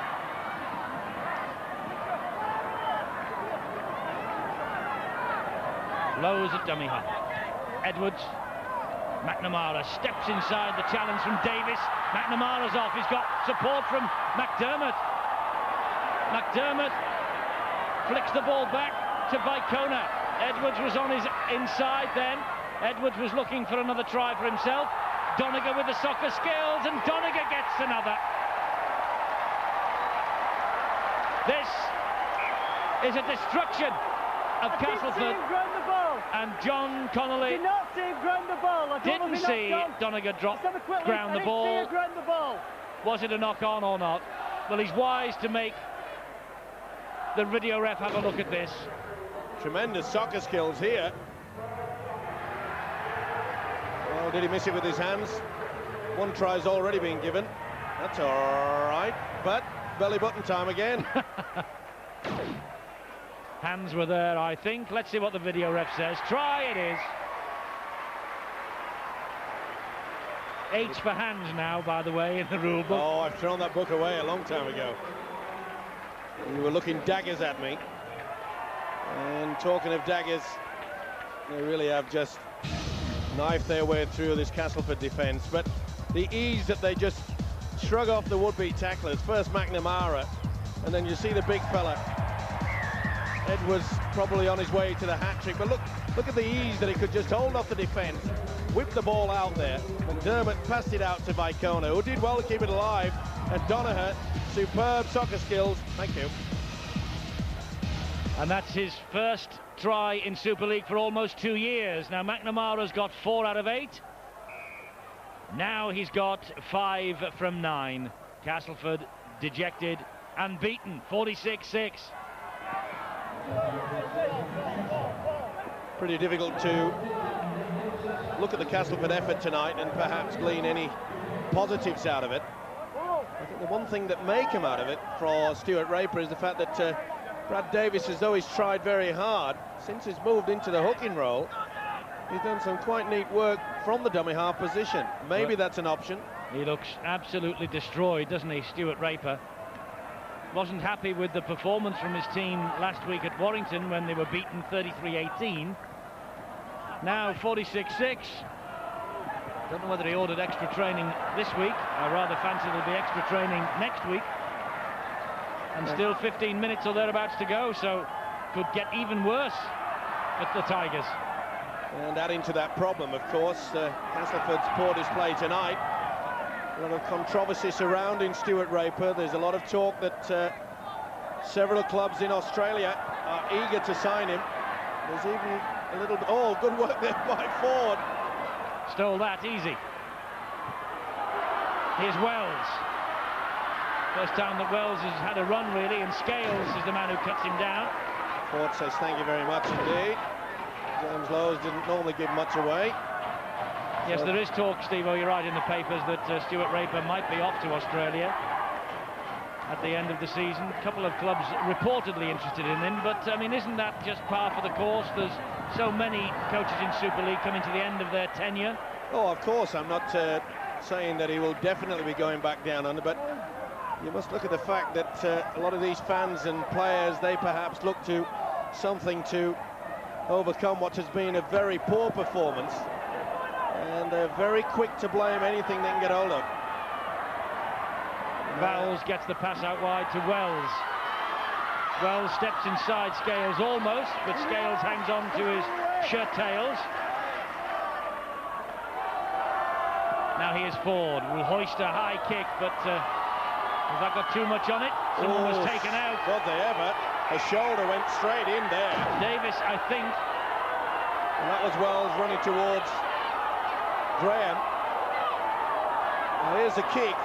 Look to your right-hand side. Davis it was. Well, it was Bradley that just went straight into him, I think, was it? Donegal, wasn't it? Was it Donegal and Bradley? By the way, Davis is knocked over like a coconut shy. It was Bradley. 11! Bradley being spoken to by the referee. And Donegal is on his way to the bin, into the sin bin, I think, for a deliberate professional foul.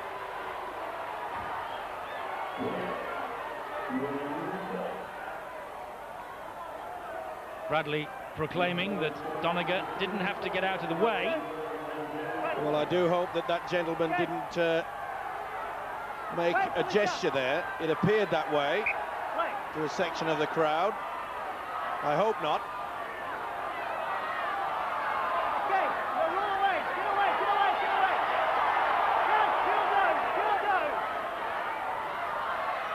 Haaland gets the ball away, and Talek gets the tackle, and McDermott, his strength, forces the Frenchman to the ground. Well, we're getting to that point now where Bradford players have to be very careful. There's no point now in running the risk of perhaps getting sent off. This is Mather, flicks the ball inside, that's good play. Ellison just held up.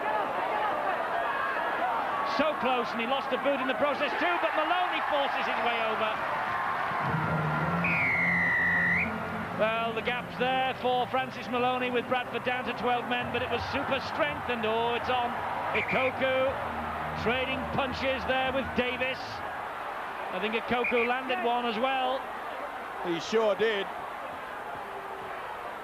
Davis walked right into that one. Well, I barely got it out of my mouth that this is a time where don't run the risk of being sent off. The game's in the bag, and what do they go and do? Well, you praised Flowers, and from there on in, everything turned from gold to lead. I've joined the club, and I think Ikoku could go. He's gone to his pocket. Brad! He wants Brad Davis, first of all. And we don't need it, do we, right? So why are the guys running? Exactly, right? Koku, go up. You can have a cooler. Ikoku's off into the sin bin for 10 minutes. Brad! 6. Well, he'll be first into the shower. Brad Davis!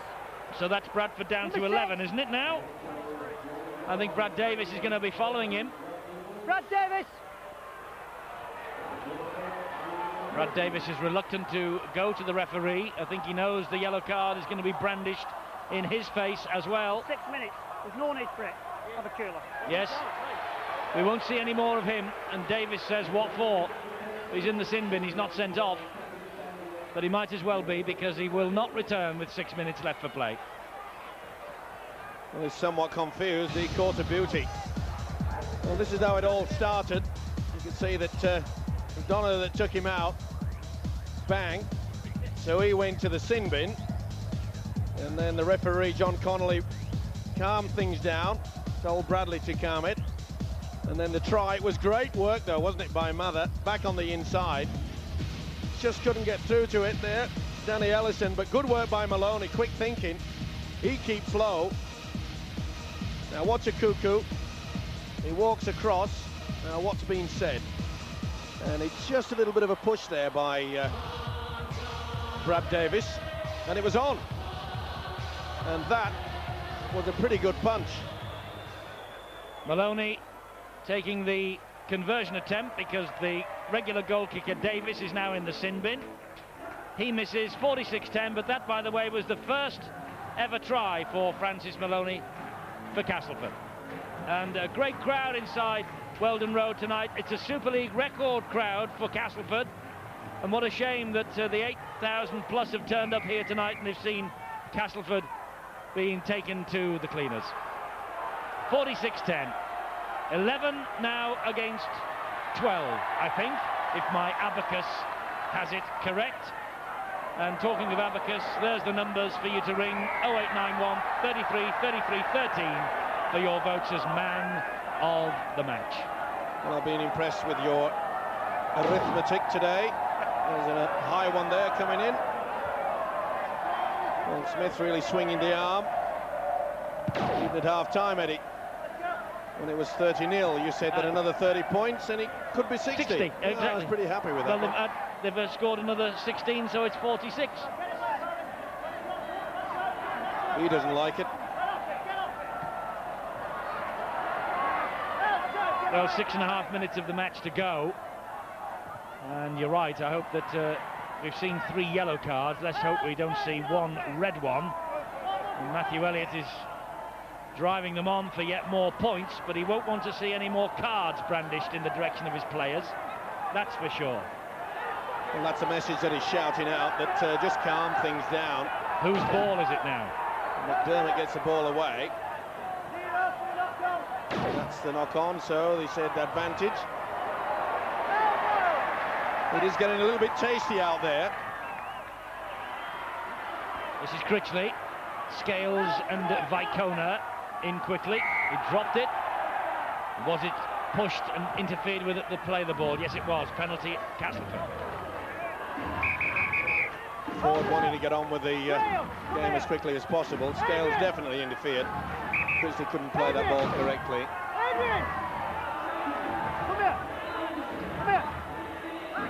And the referee wants Graham Bradley, and he also wants Adrian Vowles. It's a wise move by the official. Calm it down. 4, 6, 10, right? He's just had a spasm, silly penalties, high shots, messing about the play of the ball. We have not had it throughout the game, right? If you persist, I will put somebody else in the sin bin. Okay? We don't need it, do we? Come on. Well, there you go. The referee has laid the law down. Tell your guys. Graham, tell your guys. Calm down. Wait. Referee doing well. He's taking control of that situation, and the penalty count's 7-2. I mean, there's nothing in it really. Just 9 penalties in the match, 7 going Castleford's way. Well, the official John Connolly could be doing some of these players a big favour. Let's have a look at the possession. We're level pegging, despite the fact that there were that's in the second half, of course, despite the fact that the penalty count is in Castleford's favour, but not a dirty game, and the penalty count has only crept up, I think, in the last 5 or 10 minutes. Here's Ellison. Oh, swinging down. There's the story of the match.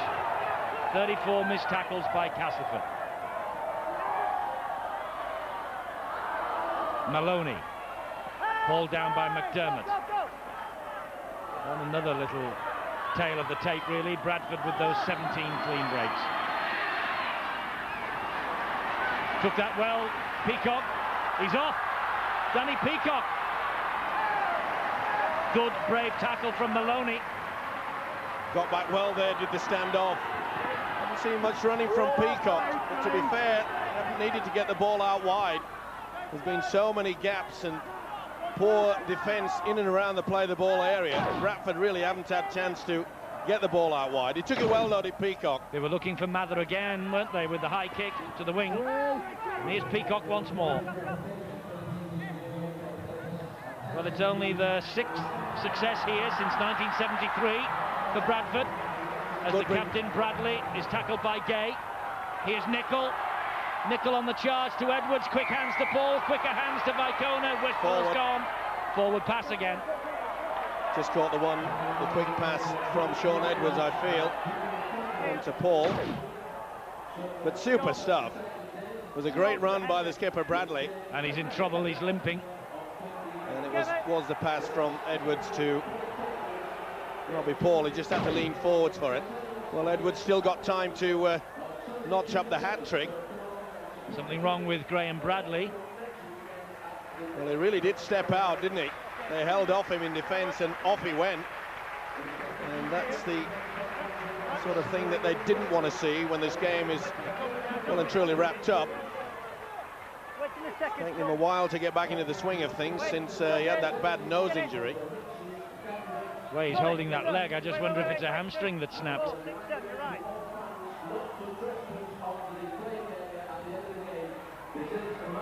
Critchley to Gay.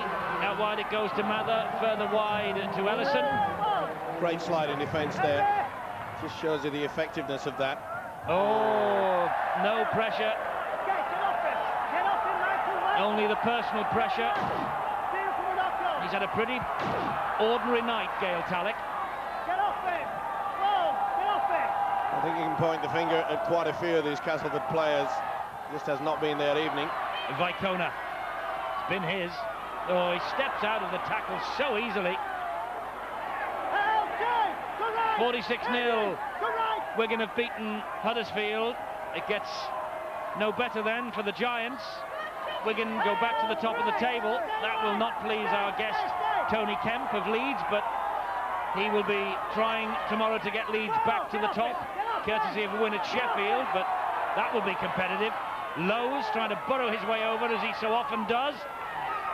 And he's so close, isn't he? Held up, though, on his back over the line. Did well there, Lowe's. Realised he couldn't get the ball down, so he made sure that he rolled into the in-goal area, therefore creating the fact that they will have head and feet again. Not many runs from dummy half, we mentioned that throughout this game, but he's done his job well. And that's the first one throughout this game, and that's an unusual stat from James Lowe's. His game surrounds the quick burst from the dummy half position. Spruce. Well, we enter the last minute of this match now, with Bradford on the charge and looking for more with Scales. Edwards streaming for the football. This is McDermott, bouncing his way to the line. He's dropped it, I think. Did he have downward pressure? The ball certainly bounced. Because it was straight behind. I think McDermott may have given himself up because he shakes his head right in front of the referee. Well, it was losing it. I was too straight on. He definitely was losing the football, and then after that he looked at the referee, John Connolly, and then shook his head. That's a better view. I think he's given himself up. There he loses it. No belly button involved in that, so that'll probably be given. Look for W for wrist. I told you, it's gone, the book. Not that it makes any difference. Well, we don't normally name the video referee, Steve-O, but I think we ought to tonight, because it's John Connolly's twin brother, Bob. And what's his... That's a try. Oh, nice give up. Second try for McDermott. And John Connolly handed it on to brother Bob. Brother Bob took a look at it and said, "Bob's your uncle." That's 4 points. He'll be happy. A little wave to the crowd. And look how they wait for him. He's so strong. But it was so funny. See how he shakes his head? He really gave himself up here. Well, at least there's a little bit of humour after a couple of play-ups just a few moments ago. He gets it down and he shook his head at the referee. Unbelievable. The extras are added by McNamara. Bradford passed the half-century mark, 52 points to 10. Brian McDermott might have shook his head at John Connolly. He didn't shake his head at Brother Bob for the video ref. He gets the last try of this match, and Bradford have won by 52 points to 10. Tries in the second half from Paul, McDermott, Doniger, McDermott again.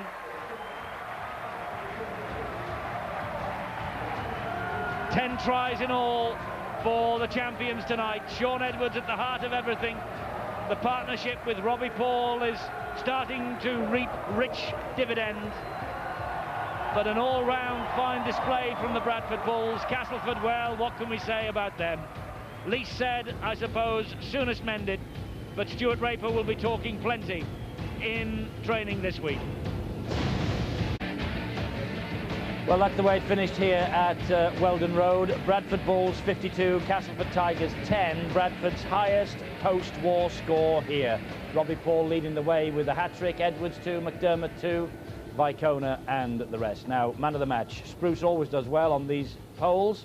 Vicona showed up well, but Robbie Paul is your man of the match, voted by you, the Sky Sports viewers. We're going to hear in a moment from Matthew Elliott, the Bradford Bulls coach. But first of all, the man who has caught your eye, Robbie Paul, who's with Bill. Robbie, you've won the Man of the Match award. First of all, you get sports equipment to give to a club of your choice. Who's that? Local club in Bradford, Whipsy Juniors.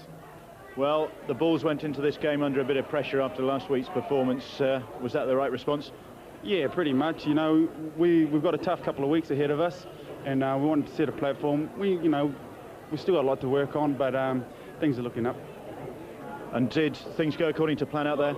Yeah, you know, we focused really hard. I mean, Matty really gave it to us this week, and we focused hard on our game plan. And I'd say, 75% of the game, we stuck to it. We did get away from it. I think we let the flag down a little bit in the second half. We got a little carried away with our aggression as well, but that's part of the game. And I mean, to come away from this place, because Castleford has been our bogey team in the past, to come away with a scoreline like that, I mean, you can't ask for better than that. Matthew Elliott alongside Matt. Was that the response you were looking for? I was very pleased with the performance tonight. There's been a lot of talk about other teams. There was 9 internationals wearing Bradford shirts tonight, plus Danny Peacock and Graham Bradley. So it's a pretty formidable outfit that we had out there, and it's about time that we start talking about how formidable our team is, rather than what we're not doing. There's some good players. They should play well, and they lived up to expectations tonight. Thanks very much indeed. Yep, my pleasure. Well, Christine Woodrow from Stockport near Manchester wins the Man of the Match competition vote. She's off to Old Trafford on the 24th of October. 2 tickets for her, and also the chance to win that VIP box on the big night as well. Well done, Christine. But this is the scene at the moment inside the Castleford dressing room. They are absolutely shell-shocked, and Stuart Raper can stand it no more. He goes out and leaves the players to their own thoughts, and what thoughts will be going through the Castleford Tigers' minds at this point. They have all next week to mull it over and sort it out in training and come back, well, Stuart Raper will hope anyway, bigger and stronger for the next challenge. A big win then for the Bradford Bulls. Matthew Elliott was saying there that a lot of people have been talking about other teams this week, and one of those teams, of course, is Leeds. We've got Tony Kemp here from the Leeds Rhinos, but Tony, you're a former Castleford Tiger. You'll know the devastation on the terraces. What will it be like in that dressing room now? It will be, you'll be able to hear a pin drop, won't you? Yeah, it'd be pretty solemn in there at the moment. Robbie said it, the games are usually quite close, and the scoreline today reflected that Bradford were just, they had the run of the show out there. They dominated them all over the park, around the ruck, the offloads, and the amount of tries they scored. It's phenomenal the way the games have been going over here at the moment. So I'd say Bradford will be pretty happy with themselves at the moment. But the good thing about it for Castleford is it's still early in the season, and they've got next week to fix it up. Yes, they can bounce back. I mean, we've been saying all the way through this season that maybe the 56-10 days are over and done with because the defences have improved out of sight. but not so this evening. Well, no, they've let themselves down big style. Castleford, you know, we've played them twice already this year, and both times they've prided themselves on their defence. But it'll be a big disappointment for Stuart and the boys. But like I said, you know, they've got next week to prove themselves wrong.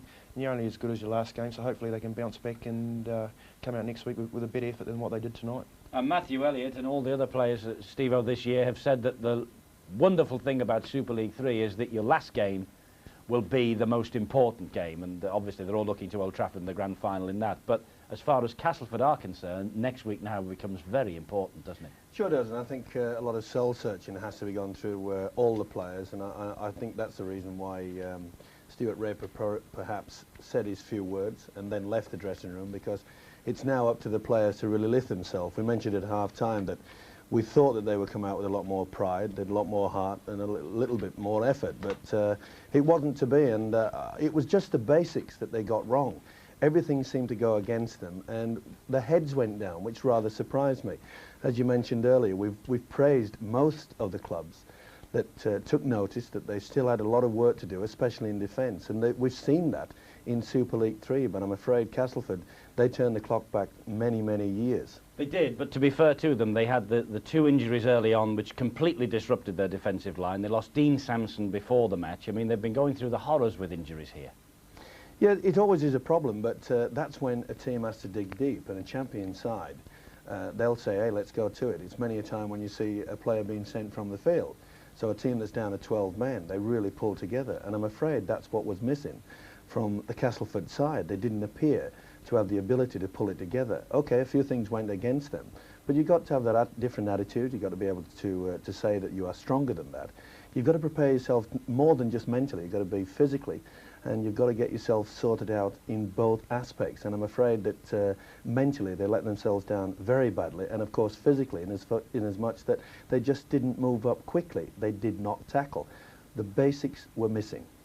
It's a great shame, because they had the record Super League crowd here tonight, Tony, over 8,000, and the Tigers really have let themselves down in front of such a big audience, haven't they? Well, they have. You know, look, it's not very often they're going to get 8,000 people here at Weldon Road, and with a game like the one tonight against Bradford, they would have been looking to get the 2 points. So, you know, it's going to be hard for them to get back up next week, and let's just hope that they can come out with a better performance than that, and really show what Classy Cass is made of. Yes, indeed. I mean, they've got it so right now off the field with their marketing, but on the field tonight, and I think Stuart Raper would be the first to admit they just got it a little bit wrong, as these statistics from the match will prove. Remarkably, they had the better of it in the first half, Steve-O, and they turned around 30 points adrift. Well, that was because perhaps they were being very negative when they did have their set of sixes. But when you see there, look at that, missed tackles. You cannot afford to miss a tackle nearly every 2 minutes, or every 2 minutes, as you see there, 40. I mean, that's just horrific. You cannot afford to go through any game from that. Forget about the other situation. And one of the amazing stats as well is that the hooker, James Lowe, has only one run from dummy half, because Castleford's defence in and around the ruck area was so poor. They couldn't seem to get a go-forward going, Castleford, as that last graphic showed, 46 to 56 every time they had the ball in their hands. Their heads went down very early in the game, and I think that's perhaps what the most worrying aspect for their coach, Stuart Raper, is the way that they sort of just, well, not perhaps threw the towel in. They did try to the end, but they really had no spark. It's very rare you see that here, especially at home.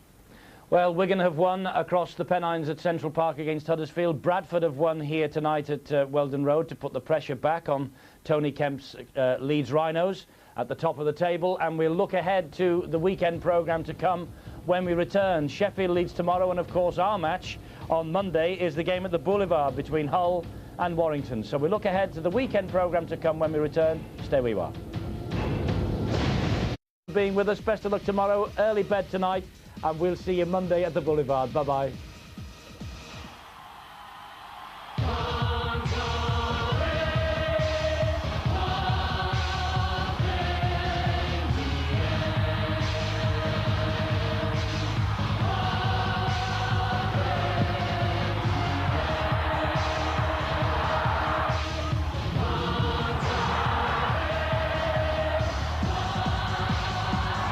Ball bounces back, Edward picks up, and Edward scores.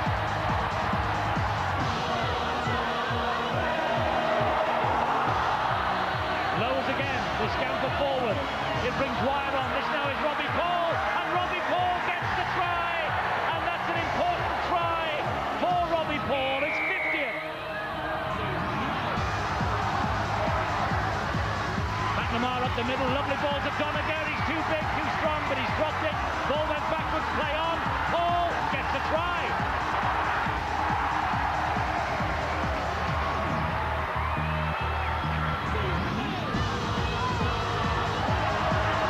Wyatt keeps the movement going low as he gives it to Paul.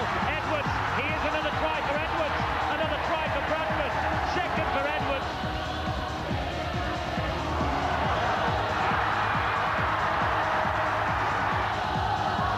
Juggling from Spruce, releases the pass to McDermott. It's a try for McDermott.